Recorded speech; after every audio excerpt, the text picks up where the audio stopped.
And they only received an SMS from Turkey. It's true. I'm in Turkey, I will go to Syria.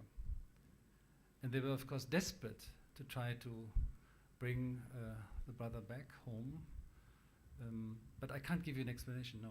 There are lots of theories which are speculations. I think there are many, many individual cases. The motives are very sort of broad, many reasons, but it's really worrying. Thank you.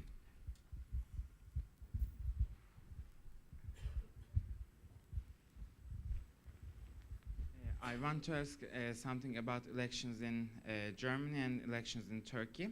The citizens of Turkey living in Germany, when election time, they are voting for Social Democrat Party of Germany, but when about 93%, the Deutsche Spiegel made a survey, and the results of survey are in this way. When they are voting for Turkey, most of the 85% of them voting on AKP. Isn't it controversial? And I want to know about this. Well, that's again for sociologists. But first of all, people voting in German elections are German citizens But of Turkish origin. And there are 1.4 million, probably something around 1 million voters. And interestingly, this group of voters has gone to the polls at a very high percentage, more than 70%, more than the, let's call it, ordinary Germans. So that's a very positive statement saying that people who have come to Germany, decided to become Germans and live in Germany, they're very actively involved in German politics and they go and vote. Very good news. Second, it's true that in this group you have, I'm not sure about, what do you say, 83 or 93%? 85%. Anyway, there is certainly a majority of this group who is voting either Social Democrat or Green,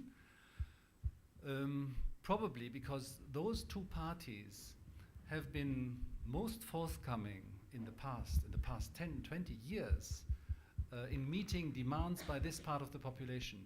They have been the parties who have been driving forward all the issues, for example, on citizenship, on participation in all walks of life, in politics, etc. in Germany.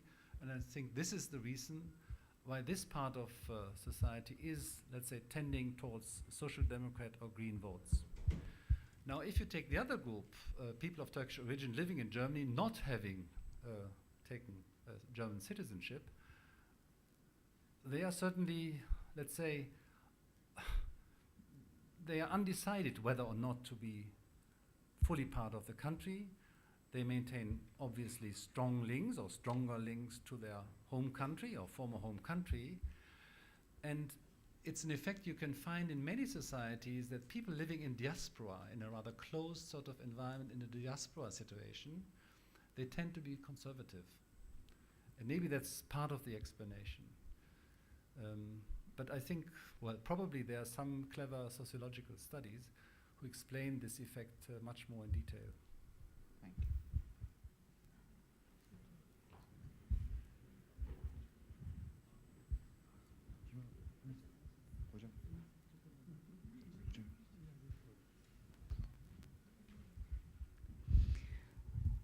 I'd like to thank you for coming to our university first. I also would like to thank the International Relations departments for organizing these series.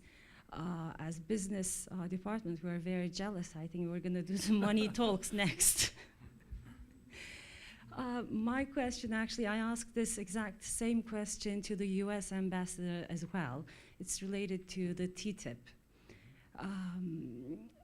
So when and if the partnership happens between the European Union and the United States, Turkey has to apply the EU trade policy towards US due to customs union. However, US will have no such obligation, and through NAFTA, neither Mexico nor Canada. So it will be rather disadvantageous for Turkey. So where does Germany stand on this issue? Thank you. There is a very detailed World Bank study. You may have seen it. I think it was published a few months ago. And in this World Bank study, there's a very thorough analysis of the customs union, first of all, between Turkey and Europe. And the clear result is that it has been extremely beneficial, both to Turkey and to Europe. Now coming to TTIP, which is a sort of side effect of the custom union. If the European Union negotiates a free trade agreement or TTIP with the United States, Turkey is a sort of silent partner, which is affected by this. And I think this is accepted. I believe it's accepted by all European countries, including Germany. And the Chancellor, when she was here, the Minister for the Economy, when he was here, said so, and said Turkey has a legitimate interest that its concerns should be sort of taken on board by the Commission. But you have to know that Germany is not negotiating. The US is negotiating, so Mr. Ricciardone was the right sort of person to address this question to. Germany is not negotiating. We're not sitting on the team, because this is a competence which is fully held by the Commission, part of the European Union. So that said, Germany is among the countries, and I think this is true for most Europeans, who say Commission, Turkey, as a major trade partner and a custom union partner, has legitimate interests which have to be upheld. Now, in this World Bank studies, there are several proposals how to meet this concern and how to meet sort of Turkish concerns. One being having a sort of third country clause that the TTIP would be applied 100% also to Turkey. Or the other option, which is probably better able to meet Turkish specific concerns, would be a sort of parallel agreement between Turkey and the US, but of course then you have to convince the US to conclude in parallel to TTIP a similar agreement applying to this bilateral relationship. But as you said, on the European side of the problem there's Turkey. On the US side, there are trade partners like Canada and Mexico, which have a similar sort of problem with TTIP.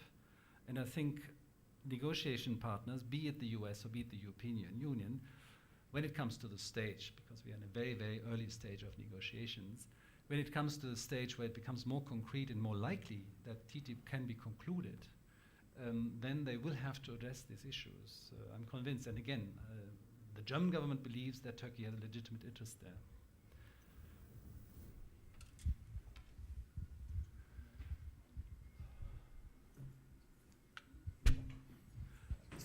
I don't know how much time you have. I mean, it's okay? Welcome, firstly. I want to ask again the political relationship about Germany and Turkey. What's your opinion about Recep Tayyip Erdogan's sentence about Germany? Because, as you know, maybe you heard that, he always said that Germany is jealous of Turkey or our democracy steps. What do you think about ideas? And for you, as a German citizen, are there any sides which cause to appear your jealous emotions about us?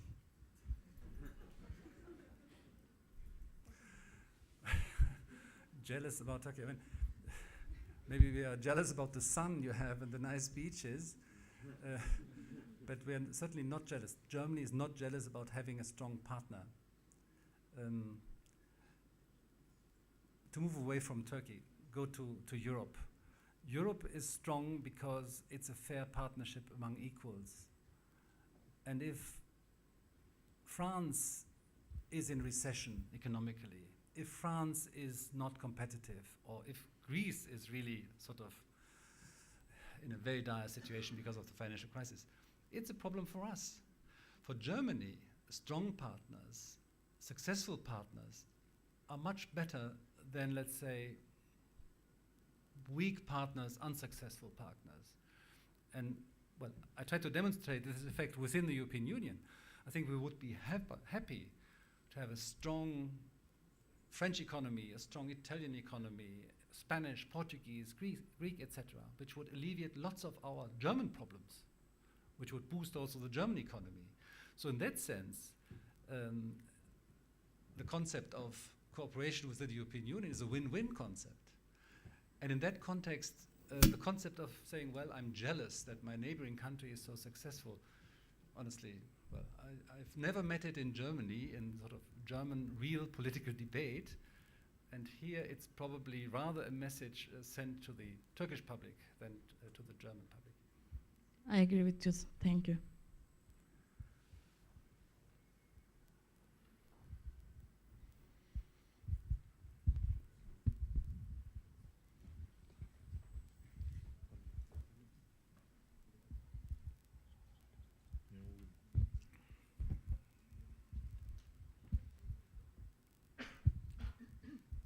First, I want to say welcome to you. I want to ask a question that Turkey and Germany sometimes differs about political perspectives. It's hard to defend against perspective for Turkey to defend you. It's a hard issue to defend an against perspective to Turkey in some political issues like Palestine, for an example, Palestine issues. I mean, countries have different interests and different perspectives, and Turkey, geographically, being where it is, of course, have different concerns and different priorities. And I think this is accepted, be it in Germany or be it in other countries. Just as, for example, Finland has different priorities from Portugal or from Greece. Now, if you come to issues like Palestine, even among the European Union countries, you have, let's say, different policies. You have some countries who've recognized, Sweden lately, the state of Palestine, and others haven't. But still there's a strong sort of corpus of common, let's say, policies which have been defined together. Policies which are in many ways very critical of Israel, of the settlement policy, for one. But still, it is a policy which tries to maintain close contact both with the Palestinian and Israel. For example, the European Union is supporting economically with money and investment the Palestinians as much as we can, and then we can see in the next war everything is again destroyed. But what I want to say is, if you maintain relations with both sides, not glossing over problems and difficulties and criticisms, you can be helpful.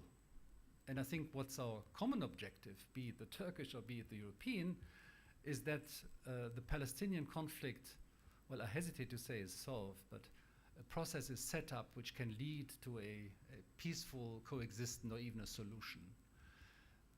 So what I would say about Turkish policy is sometimes in taking a very sort of very, let's call it, principled approach, Turkey loses its ability to facilitate contacts, to facilitate progress, to be helpful in finding a solution.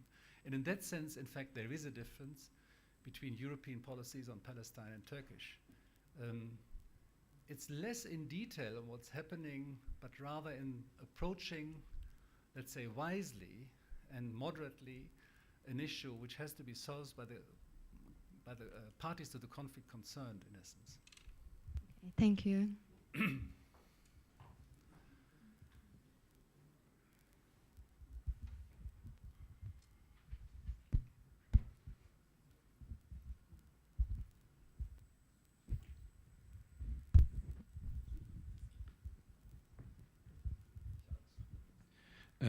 Hello, firstly.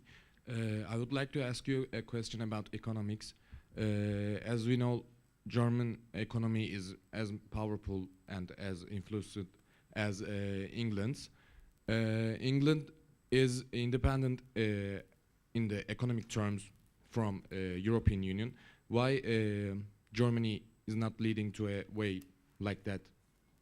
Wouldn't be that more beneficial for the country's economy? Where are the economists? I mean, first of all, I think that Germany's economy is much stronger than the UK's.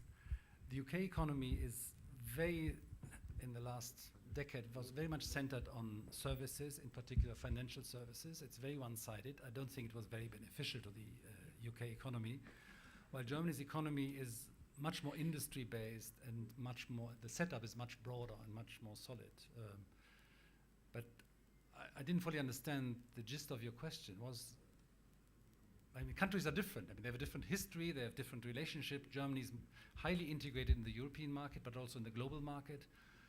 UK maintains a special relationship across the Atlantic, so the comparison is not so easy. But still, I believe, and I think all entrepreneurs in the UK or in Europe believe that for the UK it was extremely beneficial and will remain very beneficial to be part of the common market.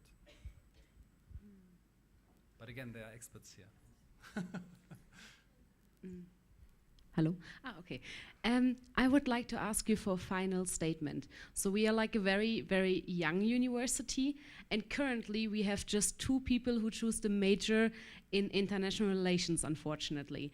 You as a diplomat with a very long diplomatic career, I would really like to hear a statement or like an encouragement from you for like these young students here to choose international relations as their major subject, because I think there's a lot of first-year students here who are still up to choose their major, and maybe you could like speak about your main experience that politicized you, or like give them a small perspective about the life as a diplomat, something related to international relations. Encourage them. Thanks. Well, that's the most difficult question. I personally studied law, and when I started my studies, I did not think about joining the Foreign Service. And you have to know, in the German system, in order to join the Foreign Service, you need a university degree. It can be a law degree, which is quite common. It can be an economics degree, which is also rather common. It can be languages. But we have even theologians. We have physicians, doctors, who have joined the Foreign Service, very few, but there are. Because the assumption is, I mean, again, in the German system, I don't know about Turkey, in the German system, basically a university degree plus 2 years of training by the German diplomatic service makes you a diplomat if you're successful. And the service needs all kinds of people. They need sort of extremely bright analysts. They need very practical persons.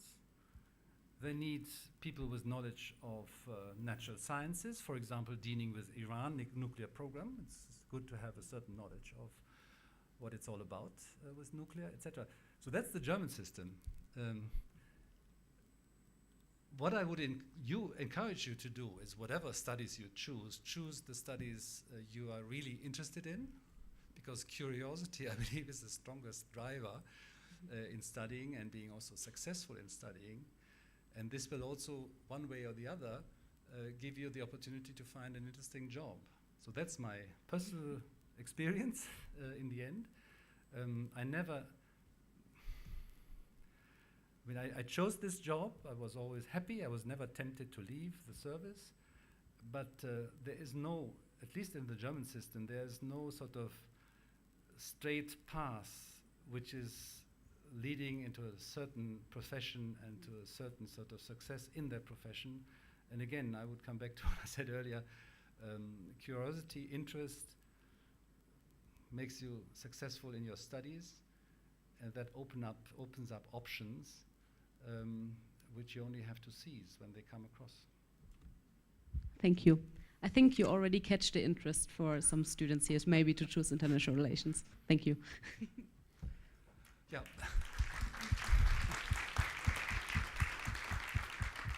Now, it's also for me to thank, because I really enjoyed being with you. I very much enjoyed that you were so actively asking difficult questions, and questions which also demonstrate to me what your interests are and where your concerns lie. Thank you very much for that. It was really, for me also, a pleasure to be with you. I enjoyed the afternoon.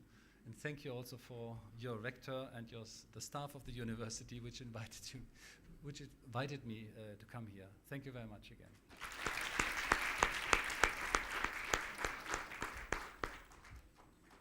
Mr. Ambassador, thank you very much for devoting your time to our university, for sharing your views. Really.